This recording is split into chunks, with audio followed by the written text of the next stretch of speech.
सह वीर्यङ्करवावहै तेजस्विनावधीतमस्तु मा विद्विषावहै।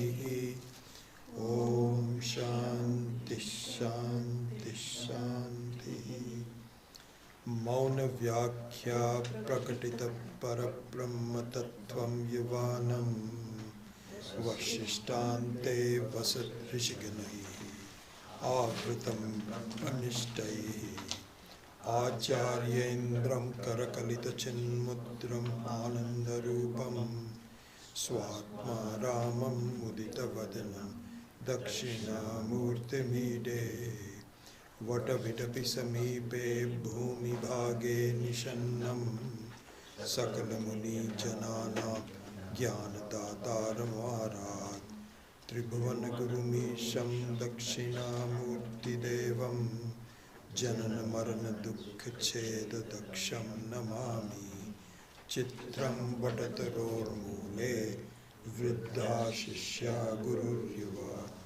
गुरोस्तु मौनं व्याख्यानं शिष्यास्तु छिन्नसंशयाः। निधये सर्वविद्यानां भिषजे भवरोगिणां। गुरवे सर्वलोकानां दक्षिणामूर्तये नमः।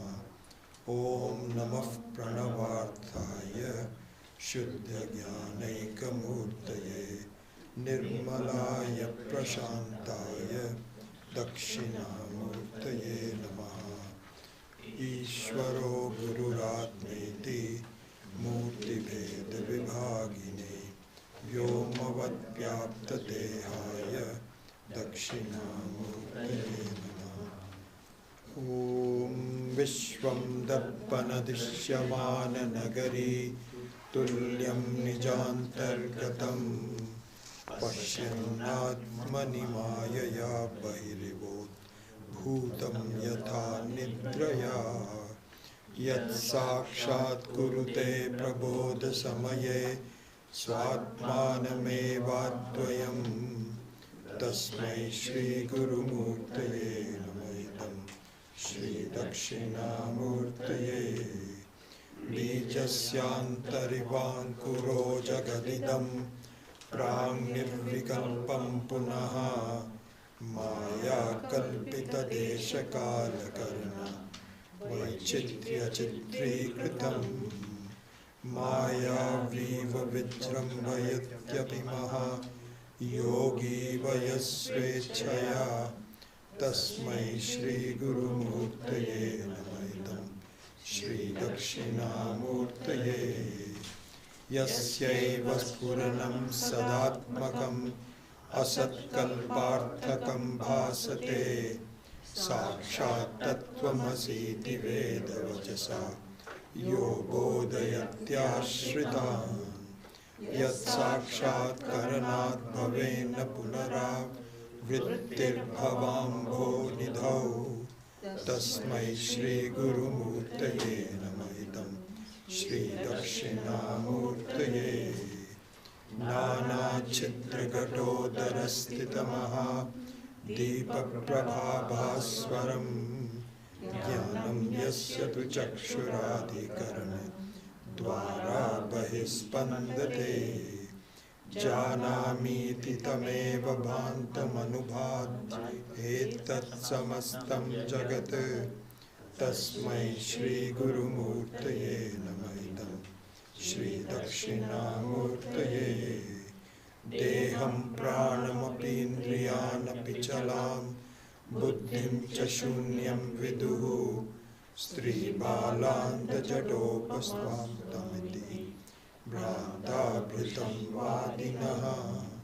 मायाशक्तिविलासकल्पितमहा व्यामोहसंहारिणे तस्मै श्रीगुरुमूर्तये नमः। श्रीदक्षिणामूर्तये। राहुग्रस्तदिवाकरेन्दुसदृशो मायासमाच्छादनात् सन्मात्रः कर्णोपसंहरणतो यो भूत्सुषुप्तः पुमान्। प्रागस्वाप्समिति प्रबोधसमये yapratyabhigyayate tasmai Shri Gurumurtaye namaidam Shri Dakshinamurtaye balyadishuvapi jagradadishu tatha sarvasvavasthasvapi vyavrittasvanuvartamanamaham ityantaspurantam sada swatmanam prakatikaroti bhajatam yo mudraya bhadraya tasmai Shri Gurumurtaye namaidam Shri Dakshinamurtaye Vishwam pashyati karyakaranataya swaswami sambandhataha Shishyacharyataya tathaiva pitra putratyatmana vedataha swapne jagrativaya esha purusho maya paribhramitaha tasmai Shri Gurumurtaye namaidam Shri Dakshinamurtaye Puram Vanchanalo Nilombar Maharnartho Imam Shuvkuman Ityabhati Characharatmakamidam Yasyaiva Murtyashtakam Nanyat Kinchina Vidyate Vimrishatam Yasmat Parasmat Vibhoho Tasmai Shri Gurumurtaye namaidam Shri Dakshinamurtaye Sarvatmatvamiti Spruti Kritamidam Yasmadamushminstave Tenasya Shravanat Tadarthamananat Dhyanat Sankirtana Sarvatmatva Mahavibhuti Sahitam Syadishwaratvam Swataha Siddhe Tatpunarashtadha Parinatam Chaishwaryam Avyahatam.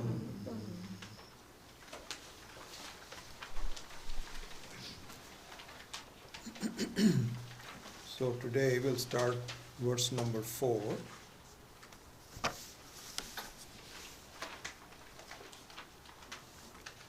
So really all Vedantic texts have a certain structure to them that we should try to understand, which will ease our understanding of the whole subject matter. And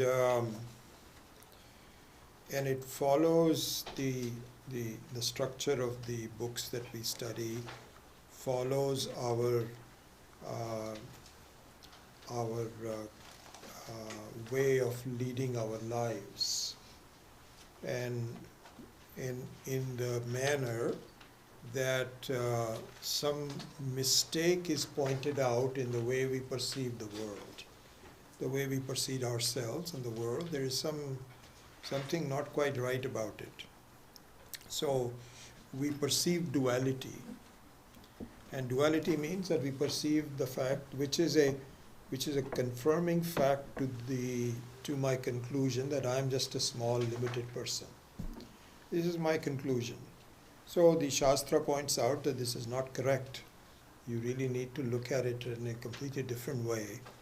And we don't blame you, because that's how anybody is born into this life. The very fact that we are born means that we are born with a predisposition towards being a very limited, small person.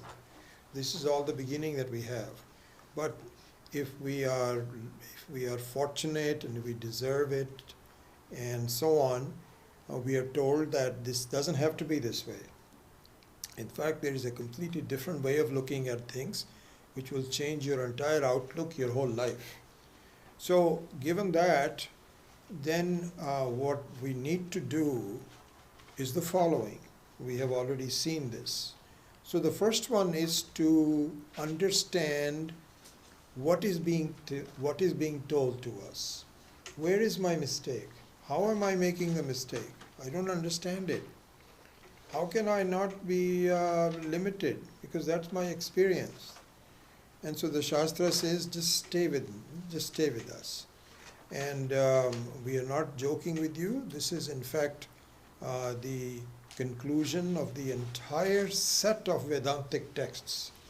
So which they, as you know, there are really thousands of them. But in terms of the importance, there are three main ones that we have to study, as a student of Vedanta has to study. So this is what is called Prasthanatraya. So Prasthanatraya means three major highways that we must go. Prasthana means a highway, kind of like a freeway. So you know when you have to go somewhere, how come this pen got stuck in here?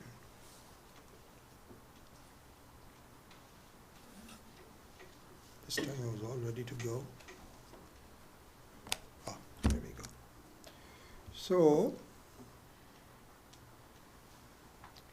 this is what is called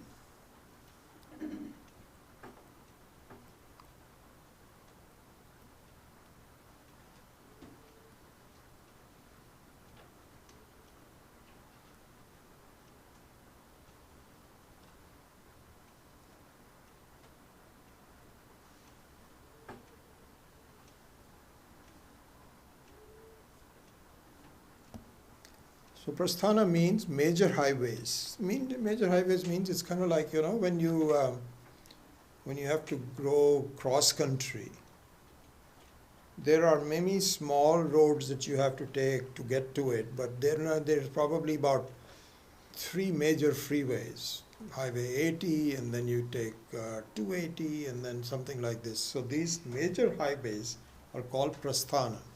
So in Vedanta also, the serious students, the ones who are committed to them, they should take these three major highways. What are those? So the first one are the Upanishads.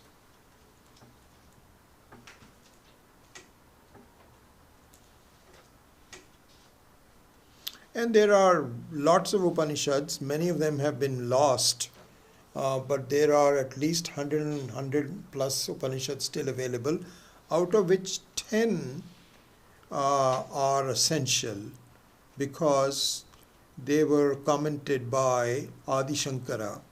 He took the time to write commentaries on them, so he must have prioritized them. And so we have to study as many of those 10 as possible. So this is the first one. Then the second one is the Bhagavad Gita.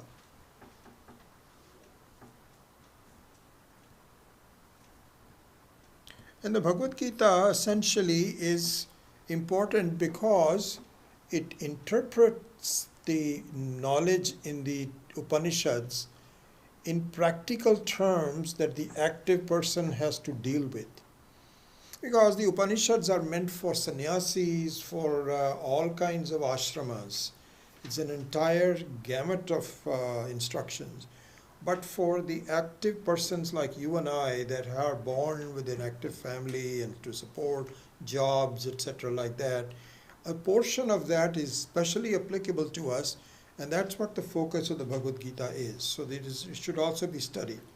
Then the third one that has to be studied is at least a few of the Brahma Sutras. And there are, I forget the actual number, but there are something like, 555. Is it 555? Okay, 555 Brahma Sutras, out of which, again, just like in the case of Upanishad, 4 major ones in the very beginning have to be studied. Sorry.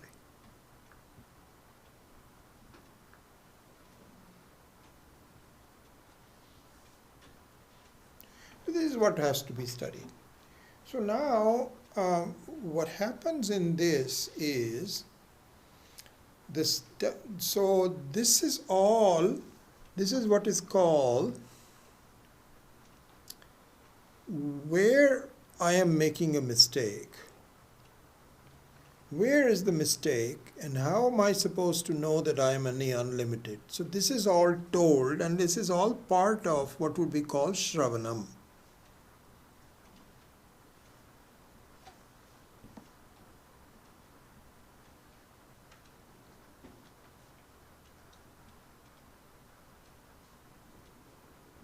So Shravanam means, actually the meaning of Shravanam is what is called Tatparya Nishchaya. Tatparya Nishchaya means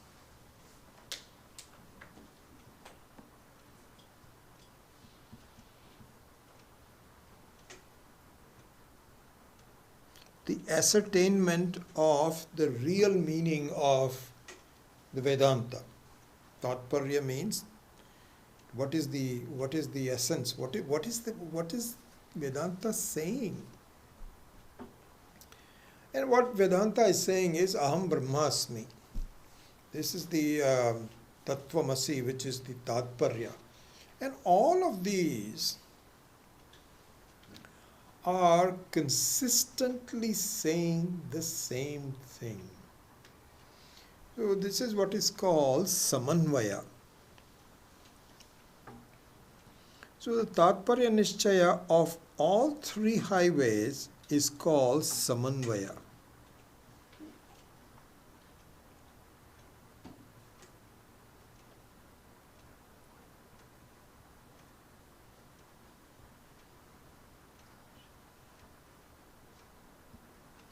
So Samanvaya means the consistency by which all of them mean exactly the same thing. It's very simple.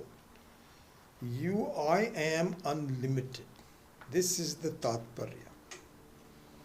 Okay, and so this one means that you have to look at it from various standpoints. Different Upanishads talk about Karya Karana, effect cause, examples, different examples are given, etc., etc. So, not an easy matter because our minds have a lot of doubts about them. So, the response to the doubts also requires to be equally diverse and complete and comprehensive. That's the word I was looking for. And so, therefore, when you study all this, you keep saying that this is what I have to really do. So at this point in time, with Shravanam being complete, your introduction to the central concept of Vedanta should be clear. So here Swami Paramarthananda points out very well that really speaking, we are a function of our conscious mind and our subconscious mind. As a very simple example, you see a person and our conscious mind says that it is good to greet that person. So you said, hello, how are you? Very nice to meet you. This is the conscious mind.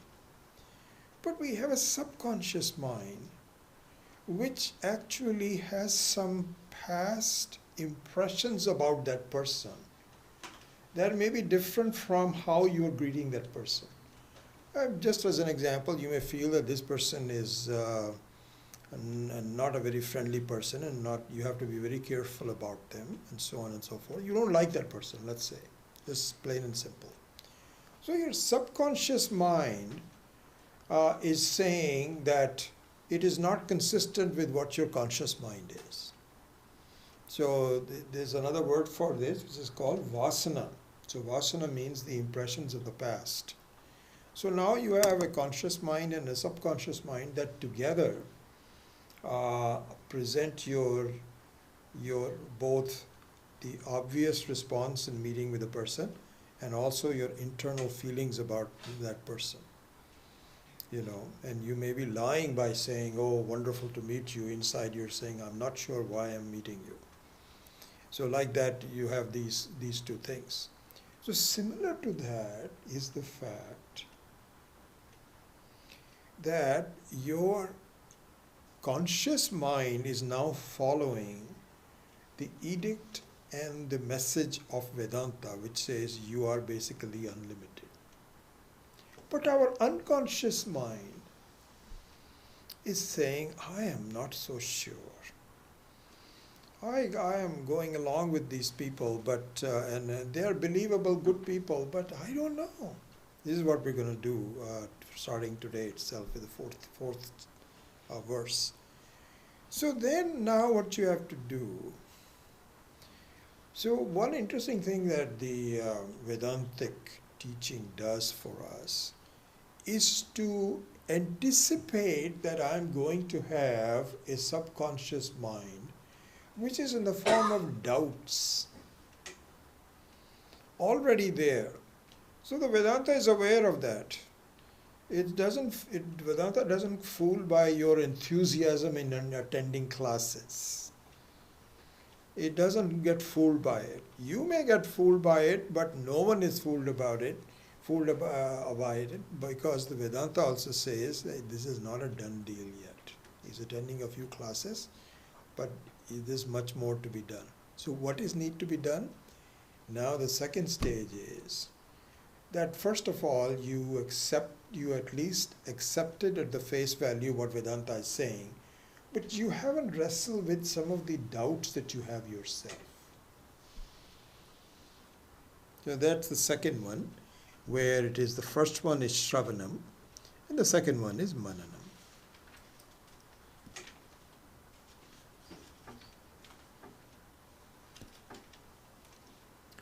So now, and the third one very briefly is Nididhyasanam, which we will not touch today. We'll do that some other time because of the time.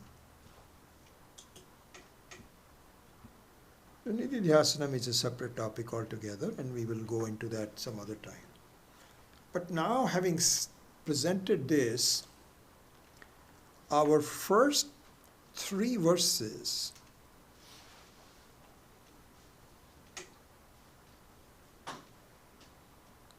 are Shravana based. They are actually giving us the information about Shravanam. And how is it doing it? Because the first verse, which is Vishwam Darpana Dishyamana Nagari, talks about the individual. How does this happen? How do I get a different experience than the one that I am supposed? Even though I'm untouched by it, I feel like I'm affected by things. How does that happen? Well, it is like a mirror which is displaying some pictures on it, but it is not touched by the pictures. Even though it appears to be touched by the pictures, it is not touched by the pictures. So focus of the first one is the jiva. Then the second one, verse number 2, which is Bijasya antar ivankuro jagadidam prang nirvikalpam punaha maya shakti maya kalpita desha kalana. So mayavi iva vijrambayati mahayogi iva is talking about Ishvara's maya shakti that makes us look at things in a very different way. It's like a magician. Anyway, so the second verse is about an introduction to Ishvara's power, Maya Shakti. Here is the second one. And the third one was that fundamentally, if you break it down, there is some identity between the first and the two. And so the focus of the verse number 3 was Tattvamasi. Okay? Sakshat Tattvamasi iti Veda Vachasa yo bodhayati ashritan yat sakshat karanat, etc., etc. This is number 3. So this was the third verse, which completed an initial introduction to the Tatparya of the Vedanta. So with that, of course, it's a pause. It's not a complete done. We'll come back to it. Same thing in Bhagavad Gita also. Bhagavad Gita also has a structure, has a Shravanam, Mananam, Nididhyasanam. And it's not as though few chapters are only for Shravanam, some are only for Mananam. It's not that cut and dry.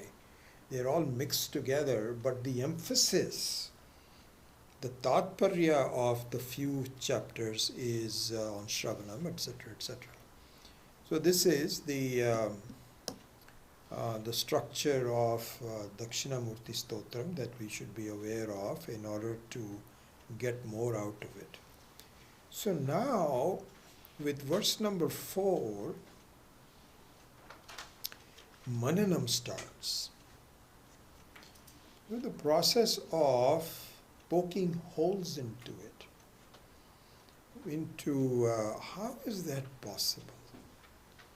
I know what you're saying, at least I understand your viewpoint, at least I'm paying attention to what you're telling me, and I have enough shraddha to not toss it aside, but I still don't get it. Why don't I get it? Because of the tremendous power of my subconscious. Because when I see the world, I see myself as a very small, limited, and not a very complete, happy person. And this is what the first thought that comes in. And I have to sort of shake my head and say, well, the teacher said that, I'm supposed to be free, but I don't feel free. So obviously there is a conflict. You want to believe you're not saying that the Vedantic teacher is a liar. You're not accusing me of lying, but it doesn't jive with what your experience is. So this is number one. The number two is that when you are not completely happy with what you are learning, you also look at some alternative schools of thoughts. You say, well, I don't know. This is what this person is saying. But there is a tremendous diversity of thoughts available in the world by some very intelligent people. Very intelligent people. They're not dummies. They argue and so on and so forth and give a completely different viewpoint. And so you actually follow them. And in the process of following them, you actually like some of the things that they're saying. And so Vedanta might say, please, please, please, please, just stay with me until I'm done. You say, now I know, but then I'm just looking around to see. And so the doubts about the Vedantic teaching can come from one of two sources. One is your own understanding or non-understanding, and the other one is following the understanding of some very intelligent schools of thoughts. So this is the nature of the Mananam. And Vedanta knows it. It says this is going to happen. We might as well just look at it squarely. Okay? So now the process of Mananam starts with these verses. Okay? So in the commentary to them and so on, number of arguments are given, like the following. So Vedanta says, listen, if you say that you are a limited person and that is what your experience is, and I say that your experience is not accurate, what you need to do is to have some basis by which you will evaluate both of them. So you need to do that. There must be a methodology of sorting out these two disparate conclusions and coming up with your own ideas. Because really speaking, what works for you, as you know, we have talked about this before, I'll just bring it in, that there are 4 blessings that you should get to complete this job. 4 types of blessings.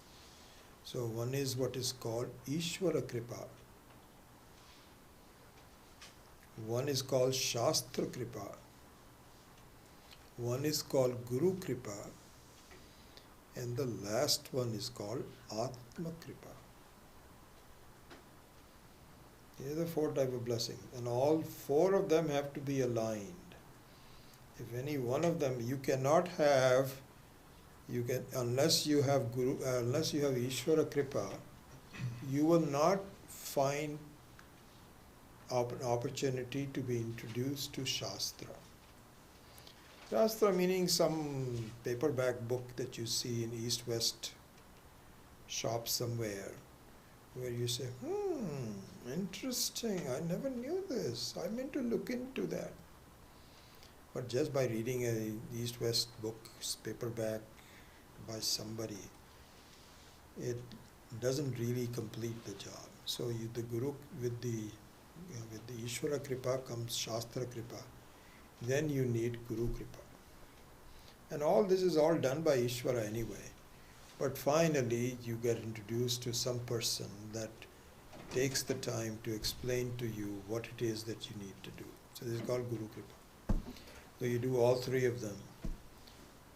But unless you have Atma Kripa, you will not translate into a benefit for yourself. And that means your mind must be trained, must be improved, must be expanded, whatever, all these kinds of things. It must be educated, probably the number one I should say. It must be educated, because this is exactly what the requirement is for knowledge. Because knowledge is only possible if the mind is capable of understanding that knowledge. As we talked about in the new Gita class, we are just doing this portion. So the Atma Kripa is very essential. And so the Atma Kripa can only come from your own effort, where Guru, Shastra and Ishvara all are helping you, but you have to translate that into your own thinking. You are the one that has the doubts, and you are the one that has to clear those doubts. This is what Swami Dayananji used to say. You are the one that has the problem, and you are the one that has the solution. It's not going to come, ultimately, it's not going to come from outside. You have to do that. So that being the case, we give you several arguments to enable you to sort out which of these two truths really are making sense. So one of them is that if your nature was truly limited, you will be comfortable with it. Because the nature of any vastu is that when it rests when it is at its natural state, doesn't want to change. Okay, and so it's kind of like a stick that you're trying to bend, and it doesn't like it, because even if you leave it, it goes back to the original shape. And if you bend it too much, it breaks. No longer the original state of the thing. So therefore, if we were actually truly limited, then we will never accept the fact that I am limited. I cannot accept it. I'm always trying. This is a very sure shot reason why this is not the right way to do it. But then you don't know what the unlimited state is, because you can say, you can argue. You can argue, I'm telling you that you are not comfortable, therefore you should not accept the fact that you're limited. Then you can say, but then I don't know that I'm unlimited, and so therefore how will I know that I'll be very comfortable when I find that I'm unlimited? That's a valid doubt, but then I say that if it is not yet clear, at least try it out. It's like saying, okay, fine, you try, okay, go back to your being limited and keep trying. It's not going to help anyone. It's not going to help at all. So the only other alternative is to try the other one. Granted that, yeah, you don't have the experience of unlimitedness. This is where the Shraddha comes in. Finally, you say, well, might as well give it a try. This is what we have to do. And so, the Prasthanatraya, the Samanvaya of the Prasthanatraya says that really speaking, unlimitedness, wholeness is the target of everyone and the truth of everyone. Advayatvam. The non-duality, wholeness and completeness is the nature of everyone. It's exactly what happens when you are deep in sleep. There is wholeness, there is formlessness, there is completeness, and there is joy. Purnamadav Purnamidam Purnat Purnamud. Purnaha is your nature. This is the truth that you have to say. And what happened, this is argument number one. I'm just giving you some of them before we go to the fourth verse itself. Another one is that your conclusion about yourself, that you are limited, comes from your assessment of what you feel and see about yourself.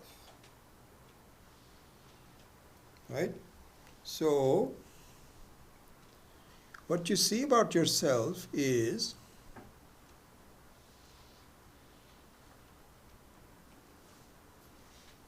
based on pratyaksha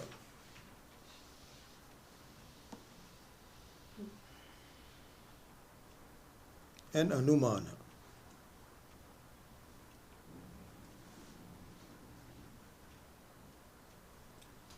So pratyaksha means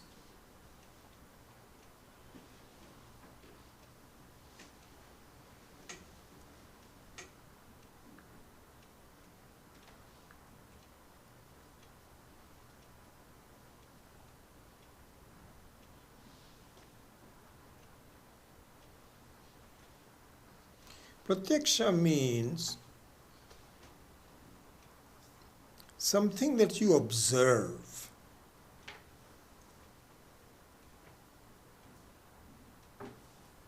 And anumana means what you infer from it.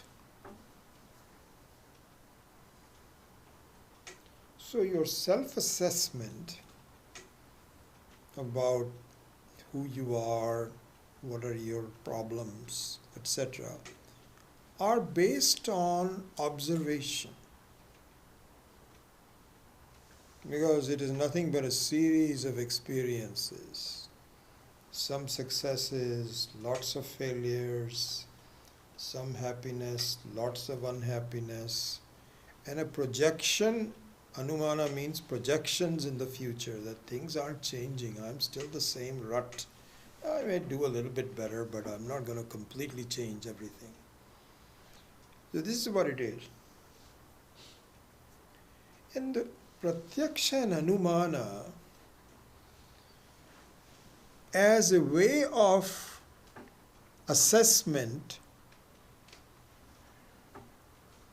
even I would say as a way of self-assessment,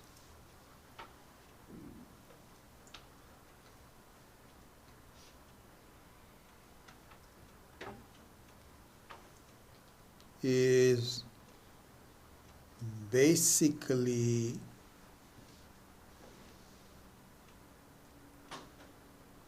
defective.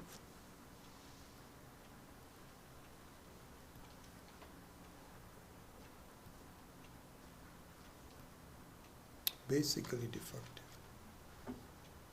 It is not a reliable, accurate way of concluding the nature about yourself. And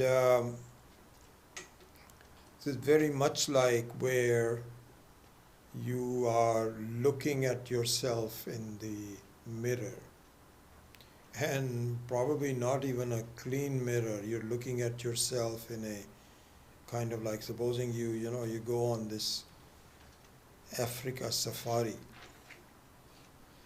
and there's no mirrors on the Africa safari, and you still have to shave and you have to put your lipstick on or whatever, and there's no mirrors available. And so what you need to do is to find a body of water which is somewhat still. It's muddy, it's wavy, and it's got bugs floating on it. And that's how you are looking at yourself. And you find that on your face there are some spots. And then you're not sure, you get horrified because you find there is a spot on your face, and you're looking at the reflection, and the spot is in the water, not on your face, but you cannot tell the difference. And so it is something like that where your assessment of yourself is highly defective by nature. By nature. And so this is not correct. It's because you cannot see yourself. You cannot see yourself without some kind of a reflecting body. And the reflecting body introduces its own defect on top of you. So this is another reason why your self-assessment. So the one reason was, there were two reasons we gave. There are many others. I'm not sure that I'm going to do a comprehensive job, but just a few of them. One of them, as we saw, was that if you were comfortable with your limitedness, you would not try to be unlimited. You will not try to expand your presence. But we do. We do. We are continuously dissatisfied with what we have. If we have some sense of satisfaction, that is very temporary. And as we have talked about it, that really the Lord has given it only after a meal. The only time we feel we forget our limitations. We are so involved with the food and the satiation that comes from it, that it gives us a temporary sense of freedom. It doesn't last very long.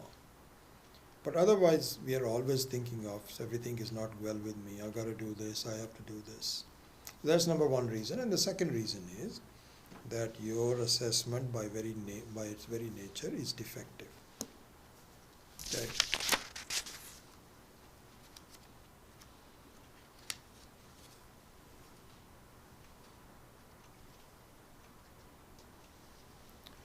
And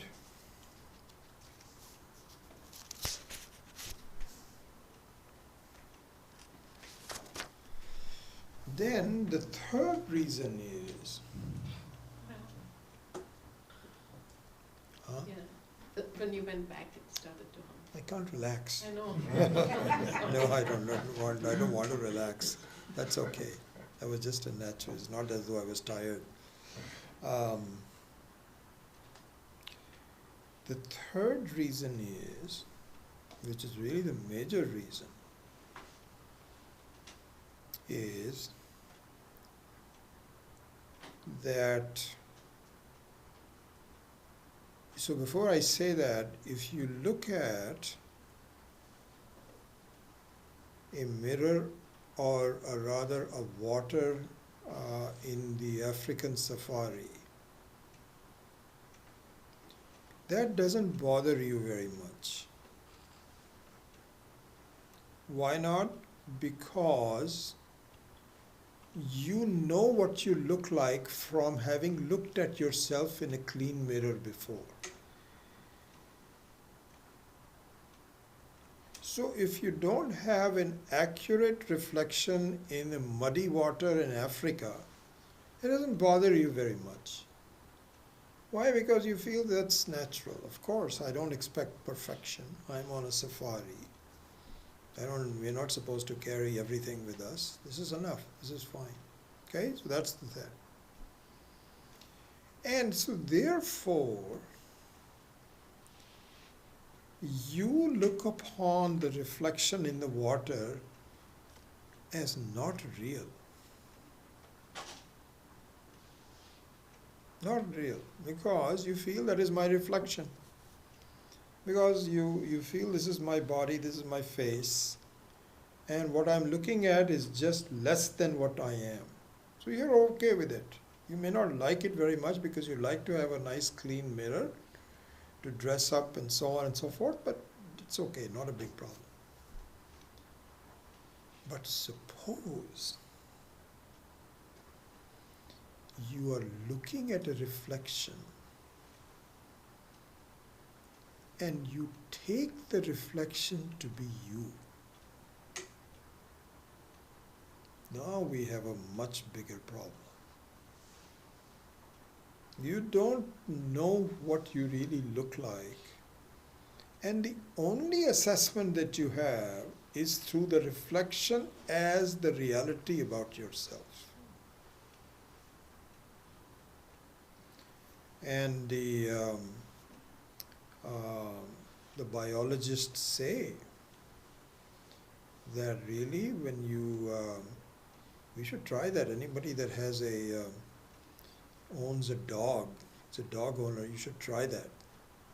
We have never owned a dog, and I don't want to. So I'm not going to try it. But they say that if you have a dog and you put a mirror in front, it gets very confused. And certainly this is also true for a very young kid, as we have talked about this in the other classes.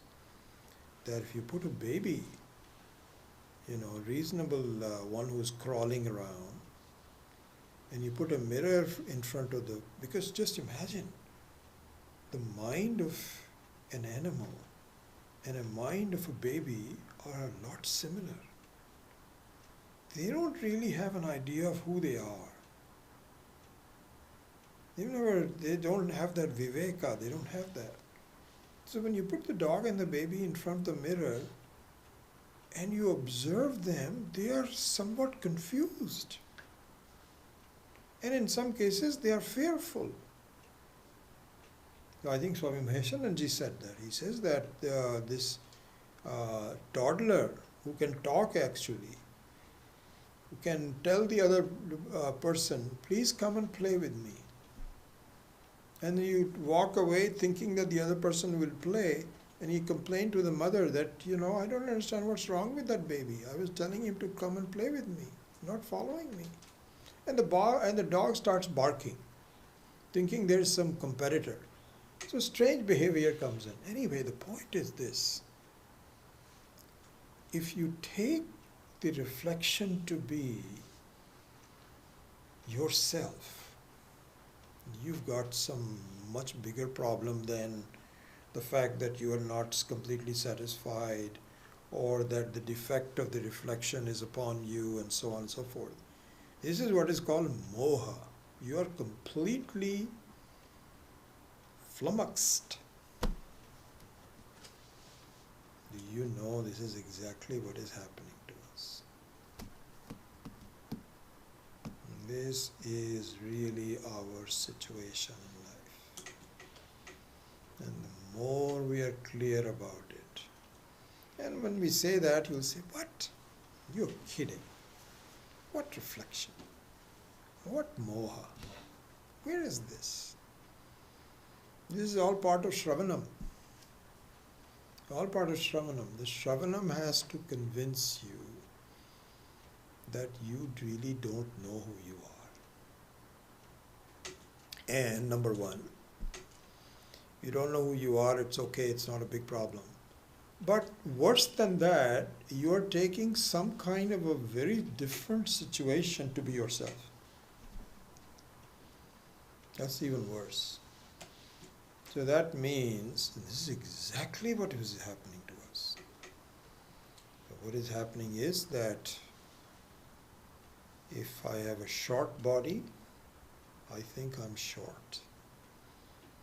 If I have a sick mind, unhealthy, I am unhealthy and sick. This is exactly the situation. This is our reflection. We don't know who we are.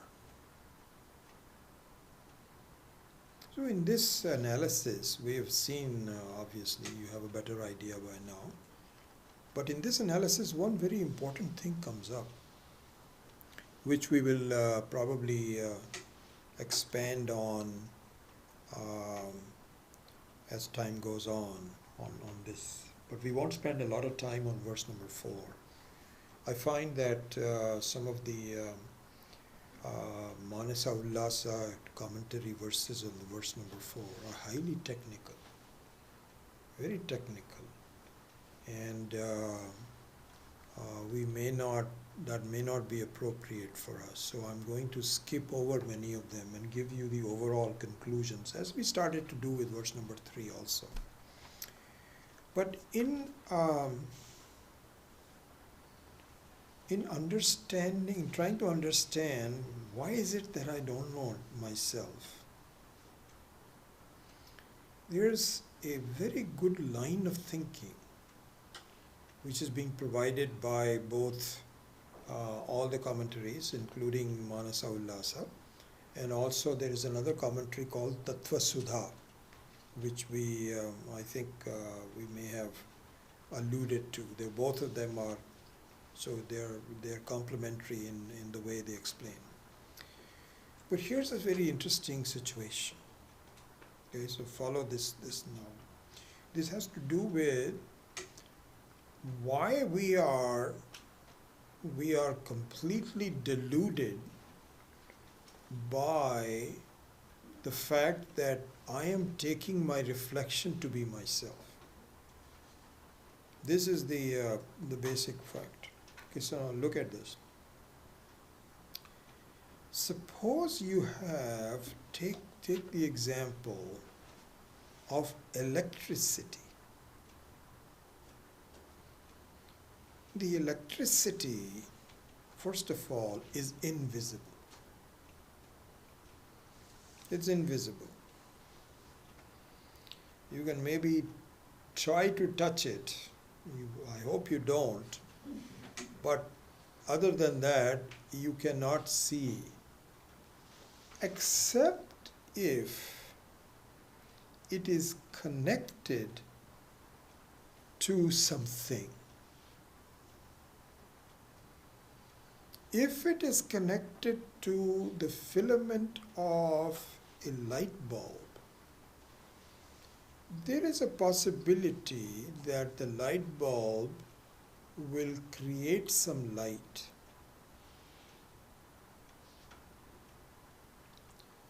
So now, look at this. So there is a bulb, and in there is a filament.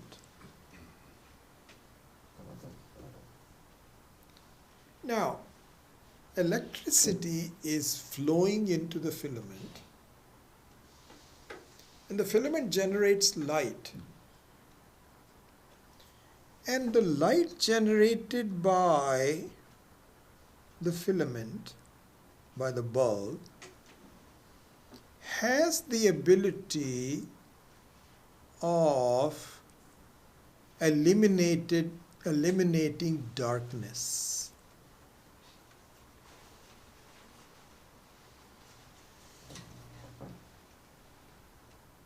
Okay? Now, consider this.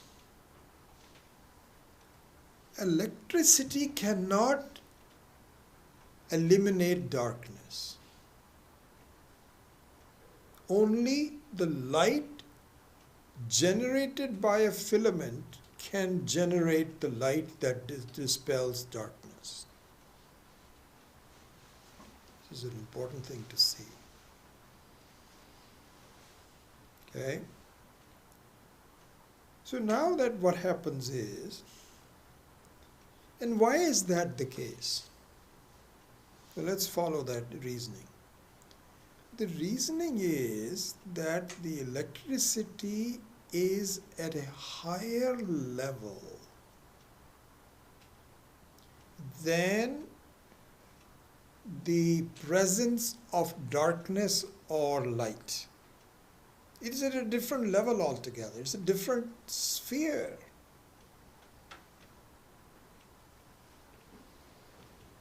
And so in some way this is invisible.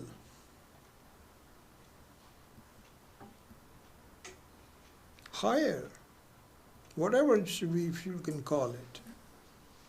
So now what happens is that the higher thing has to come down to a touch with something, and now these two are in play together.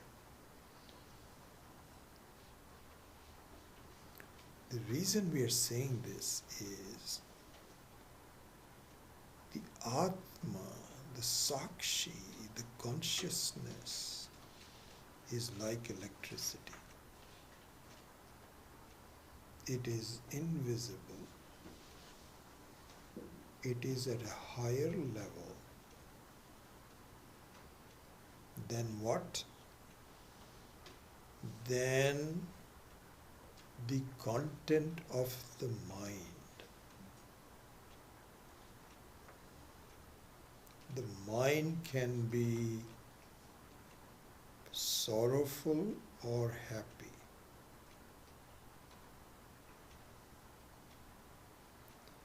And the happiness or unhappiness has nothing to do with Atma.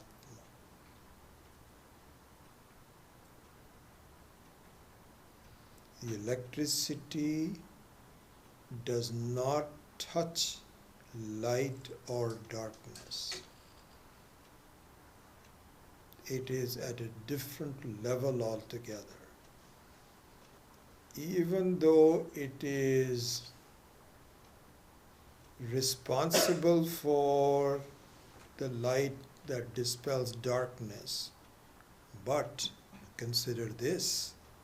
Suppose the electricity is flowing through a filament which is defective. It is still flowing through it.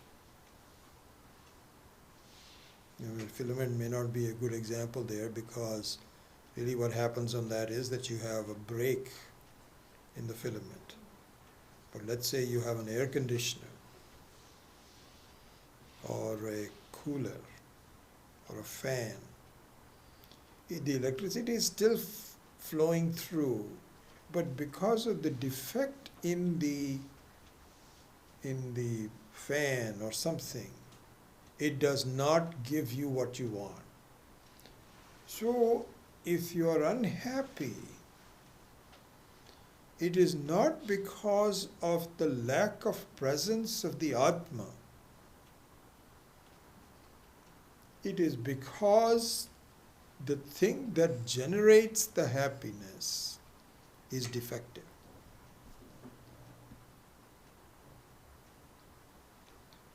And now we can even go further to say that, at least in the case of electricity, it is limited, because it can only flow through certain wires. It is not here, it is only in the wire. In the case of Atma, it is everywhere.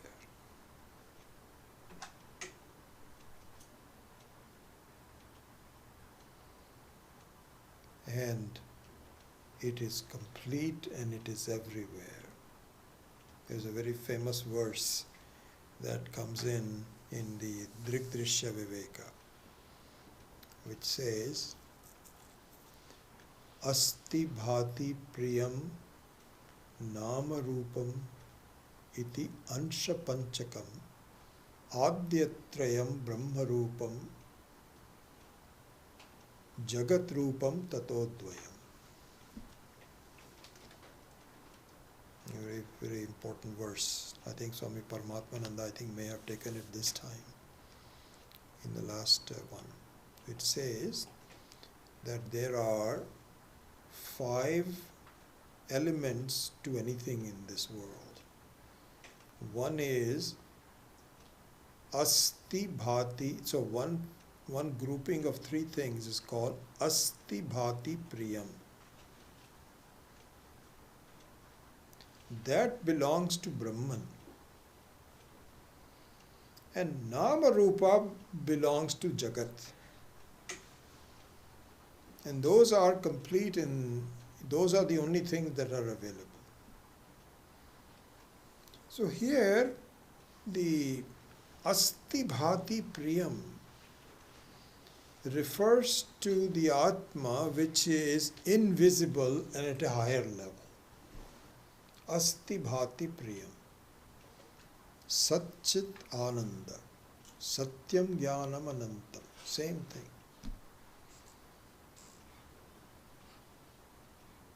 Satyam Jnanam Anantam. But then, if that is the case, then really I should be always happy. If you're telling me that I am Brahman, and Brahman is the very content of the whole world, and the content of the whole world is Asti Bhati Priyam, then I should be Asti Bhati Priyam all the time.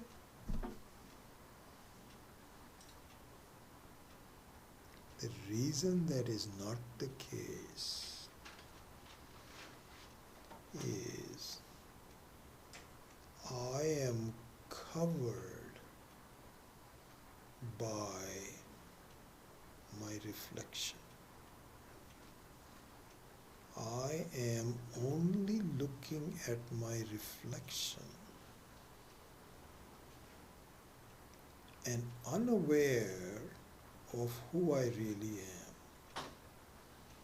This is the major cause of the moha. So now I can close the loop.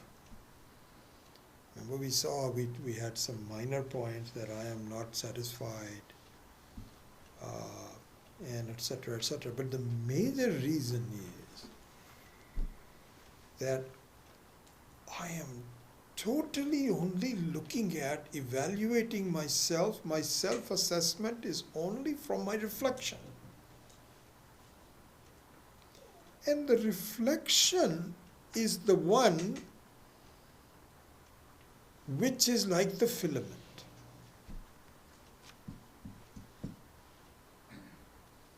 I am flowing through the filament, but I don't know that. All my thinking, my assessment, my conclusions are only in terms of things that I can see, touch, and completely unaware of the fact that I am the very electricity that is powering. And the one that is powering, and the one that is being powered rather, is my reflection in the mind, antakaranam. And so, the antakaranam, the mind, actually is responsible for my conclusions in 2 stages. 2 stages, 2 ways I would say, 2 segments, not 2 stages, 2 segments. One is that the mind itself is unhappy. And because it is unhappy, it makes my looking at the world also unhappy. My assessment of the world is also touched with unhappiness, and the mind itself is unhappiness. Here Swami Paramarthananda had given a beautiful example that really supposing your glasses are very dirty. You are aware of the fact that your glasses are very dirty, but then what you look at also is very dirty. Both of them. I remember a long time ago, a funny thing happened to me. I cannot believe this. So my wife and I were driving, and that was the only time we went to Seattle when we had just been married recently in the late 60s. And driving was kind of fun in those days. So we thought we'll go to Seattle. My younger brother was studying in Seattle. I thought we'll go visit him. So we went to Seattle. On our way, we passed through Portland. Driving all the morning, and we reached Portland in the evening. So I found that as the evening approached, the lights were not really as bright as I wanted them to be. Street lights were not bright, and I couldn't see very well. And I was complaining to my wife. I says, I don't understand this. Why don't they have California? We have very good lights. And she was quiet, and she said, I don't know, they look okay to me. I said, no, I'm the one who's driving and so on. Do you know, after about half hour, I realized I was wearing dark glasses. I looked so stupid. I am unaware of the fact. This is exactly what our situation is. That unaware that my mind is also not clean. I am evaluating other things and blaming people, just like I was blaming Oregon City. How come they don't have bright lights like we do? Because my mind itself, my glasses themselves were not really proper. And so here, anyway, so the overall assessment is, all this time I'm completely unaware of the fact that I am asti bhati priyam. And I'm totally looking at other things as independently affecting me. Things disappear and they reappear. And they give me a lot of problems. I have some friends, and then they leave me. I may have some relatives that may die. I may have some kids who are friendly now, not so friendly. So my whole assessment of myself is through the mind on how other things independently seem to affect me. That brings us to the fourth verse. And so what brings us to the fourth verse is the moha, the wrong assessment that everything is independently affecting me, when in fact it is my own electricity which is powering the fluctuations of my mind. And I don't see it as my reflection. I see them as independent shapes that are affecting me. I give them reality which is undeserved. I don't realize that I am at a higher level than them.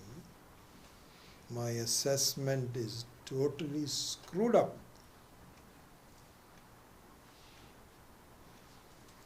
So with that, let us at least look at the basic meaning of the verse. And next week we will go into some more details about it, but let's just see the basic one. So, he says, Nana Chidra Ghata Udara Sthita Mahadeepa Prabha Bhaswaram Iva Jnanam yasya tu chakshuradi karanadvara bahispandate janami iti tameva bhantam anubhati etat samastam jagat tasmai Shri Guru Murtaye Shri Dakshinamurtaye.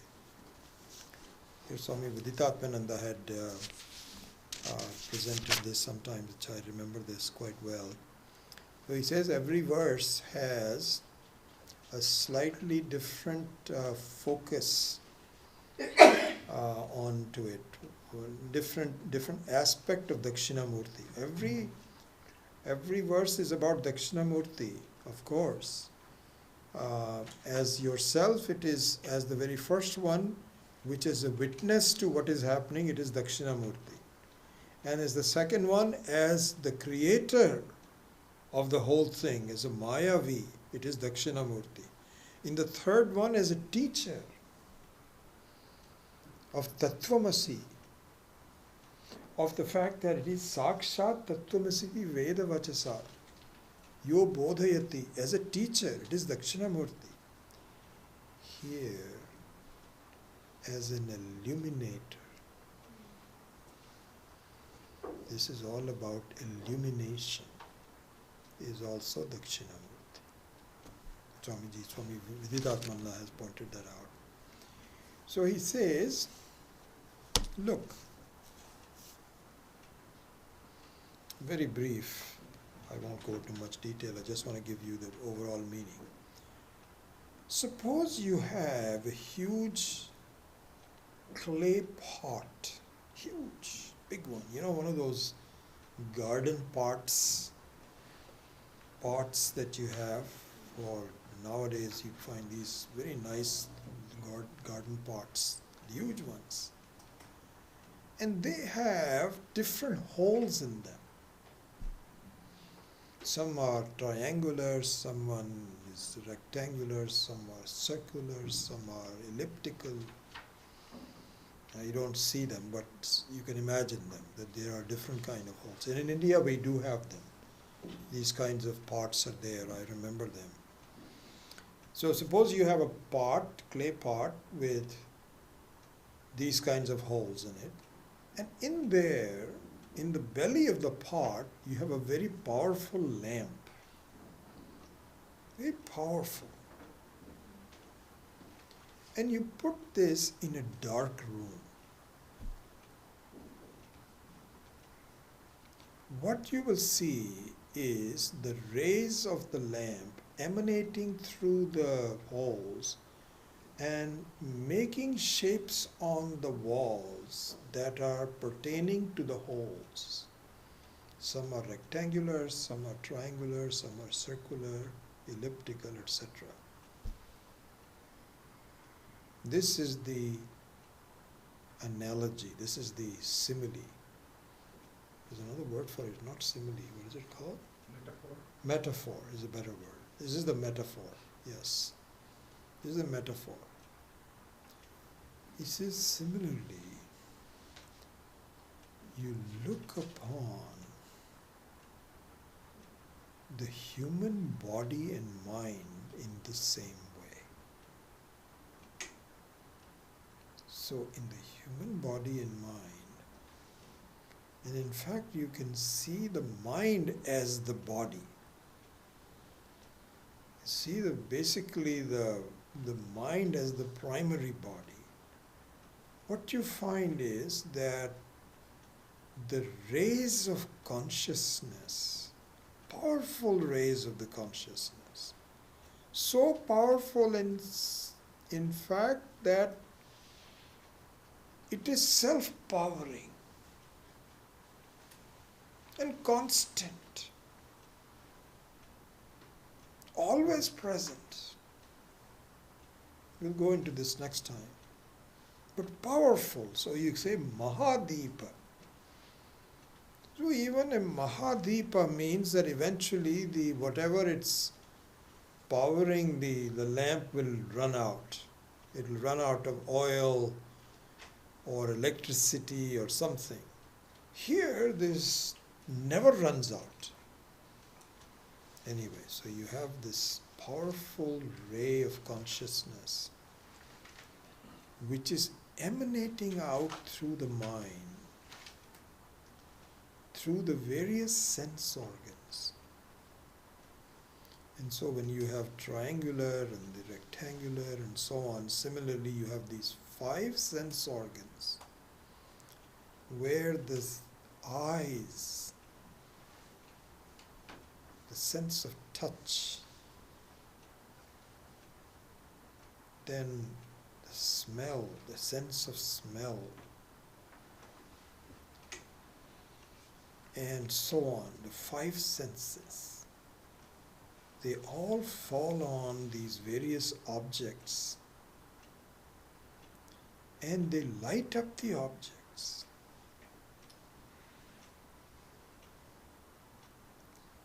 And the reason for this metaphor is that the externality of the light is driven by the source of light. In other words, the light is the source that gives rise to how it appears outside. Not the other way around. You don't infer the source of light and from there you infer the other things. No. You see that it is emanating independently by the source. Anyway, there's quite a bit to talk about, and we'll do that until next time. But that is the metaphor that is used here. So, nana chidra means lots of different holes. Ghata udara, ghatasya udara. Udara means a belly. Means in the middle of the pot. Nana chidra ghato udara sthita mahadeepa prabhabhaswaram. The light of this prabha, one which is bhasayati, prakarshena bhasayati, prabhasyati, bhaswaram. Similarly, jnanam yasyatu chakshuradi karana dvara bahispandate. Spandate means it moves, it goes, as though it goes. Again, we'll talk about this. And this light is in the form of janami. I know. So just see that this is, and also this is Parameshwara.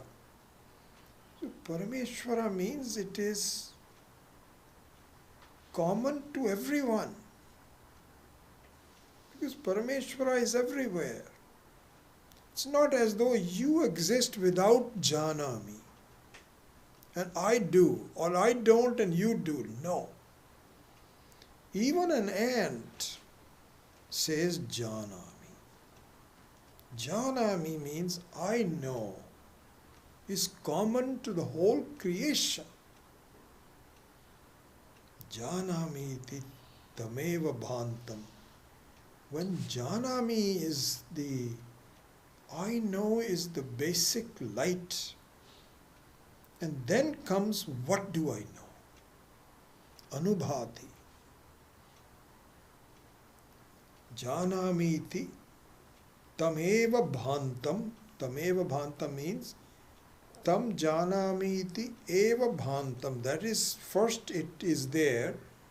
Anubhati etat samastam jagat. So bhati and anubhati. And here, as we will see, what is bhati is reality. What is anubhati is less than the same reality. So when you look at yourself in the mirror, your presence is the bhati, and your reflection coming back from the reflection is anubhati. And anubhati is, you cannot say it is not there, but it is a lower form of reality. It's not the same reality as you are. You cannot count two of them. One is a reflection, which is a lower form of reality, which is mithya. So the meaning of mithya is it is a lower form of reality. So anyway, that we will do next time. So he says, my goodness, Dakshinamurti, I see the beauty of your creation. My God, how everyone experiences without knowing that the Sakshi Chaitanyam is the one that is powering my reflection that I get confused by. Tasmai Shri Girimurtaye Nama Idam Shri Dakshinamurtaye. This is how the whole creation is done by Ishvara. It just creates the feeling that I am different. And once I understand it, then the mind is cleaned up, then the happiness and the unhappiness, which never really belong to the Atma anyway, it is at the mind level, but the reflection becomes very clear. And I smile at the whole thing. That's the meaning of this verse. And we will spend some more time in commenting on this. So, but this is the fourth verse. Nana Chitta Gadodara Sthita Mahadeepa Prabhabhasvara. Om Asato Ma Satgamaya Tamaso Ma Jyotirgamaya Mrityo Ma Amritam Gamaya. Om Purnamada Purnamidam Purnat Purnamidachyate Purnasya Purnamadaya Purnameva Vashishyate. Om Shanti Shanti Shanti. Hari Om Shri Gurubhyo Namaha. Hari Om.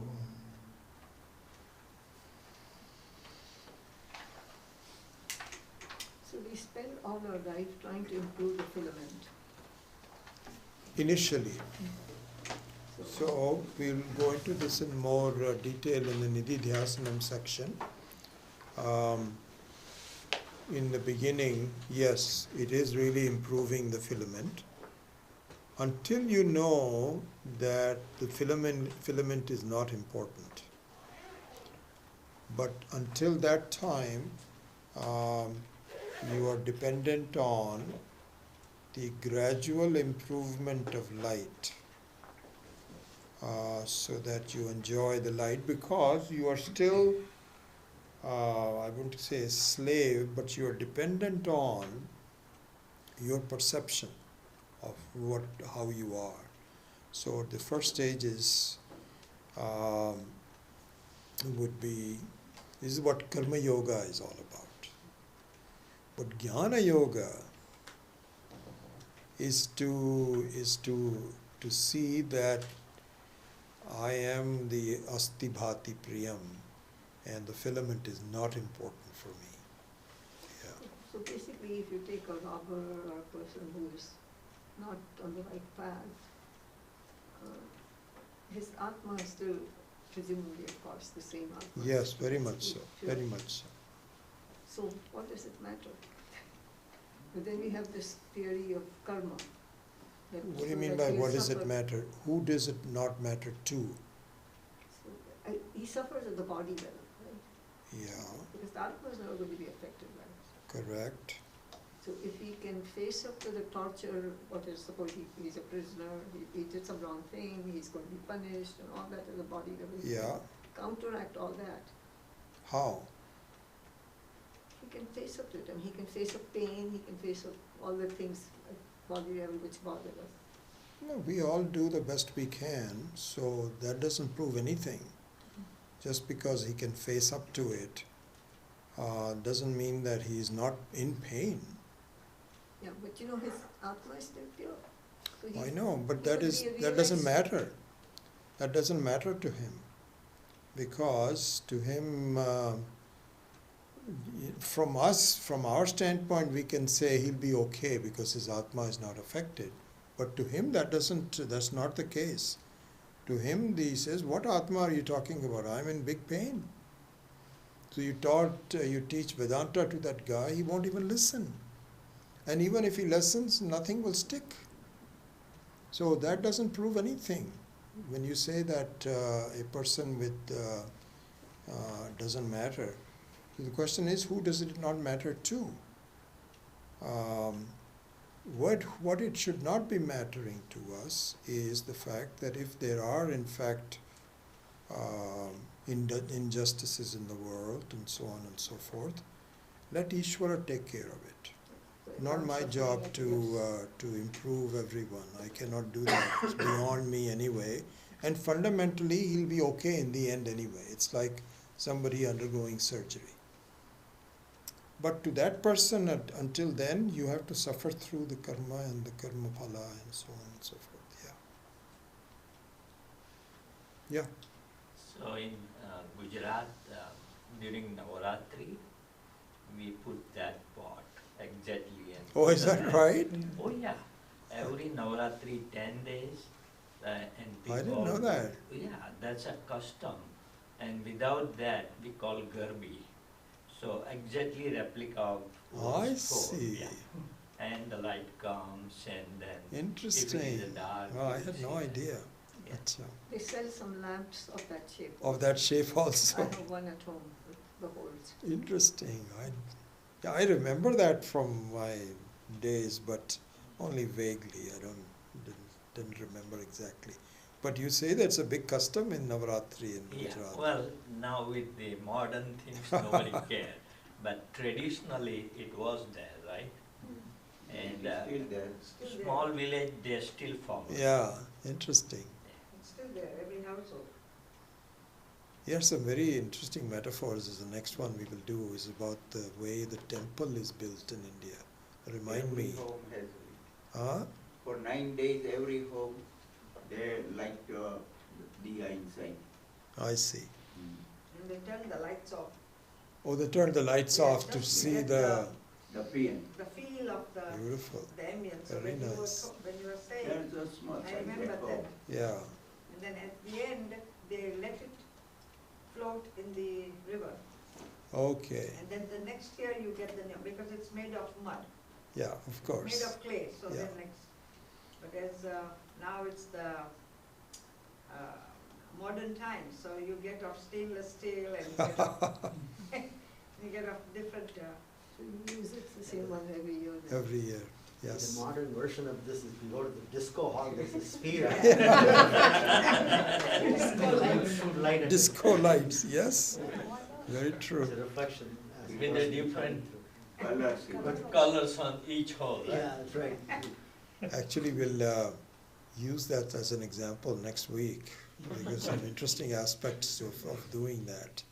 I'll And it Hope I is so can- strong that you don't see people, you see only the colors on people yes, who are dancing. yes. Yeah. Yeah, I think that disco is a very good example, really. You have a distorted view of what is happening, and the strobing, You find somebody here, the next time it goes, he's already there to a different place. It's kind of like discontinuous. And this is how life is. This is what I was going to discuss. That it doesn't make any sense the way it is. It's because of the strobe lights. It has nothing to do with the changes. And in fact, even the strobe light means there has to be a steady light to it converts into a strobe light. And the strobe light is the mind. Our natural strobe light is the mind. It moves around and so on. It makes things go around as anyway. Did you have a question? Yeah. When is one eligible to study the Brahma Sutra? You have to study Sanskrit. A lot of Sanskrit has to be done. Yeah, it wouldn't make any sense to. It can be done by just teacher knowing the Sanskrit and then translating it, but it could be very tedious, Really? very tedious. So does one study all 500 plus verses? No, no. Or you said It's 4? important to study the first 4 Mhm. and then as many more as you possible. I've only been, I study whenever I get the time. I think I've done about half of them, maybe 200 or so far. Yeah.